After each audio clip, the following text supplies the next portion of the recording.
حضرت جابر بن عبداللہ رضی اللہ عنہ سے روایت ہے کہ رسول اللہ صلی اللہ علیہ وآلہ وسلم نے فرمایا، جو بھی مسلمان وقوف عرفہ کی رات قبلہ رخ کھڑا ہو کر 100 مرتبہ یوں کہتا ہے، لا الہ الا اللہ وحدہ لا شریک لہ، لہ الملک و لہ الحمد وہو علی کل شیء قدیر، پھر 100 مرتبہ سورہ اخلاص پڑھتا ہے، پھر 100 مرتبہ یوں کہتا ہے، اللہم صلی علی محمد وآل محمد کما صلیت علی ابراہیم وآل ابراہیم انکا حمید مجید وعلینا معاہم، تو اللہ تعالیٰ پوچھتا ہے، اے میرے فرشتوں،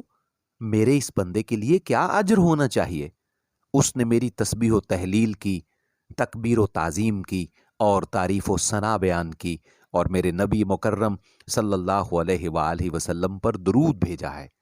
اے میرے فرشتوں، گواہ رہو کہ میں نے اپنے اس بندے کو بخش دیا ہے اور اس کے حق میں اپنے حبیب صلی اللہ علیہ وآلہ وسلم کی شفاعت قبول فرما لی ہے۔ اگر میرا یہ بندہ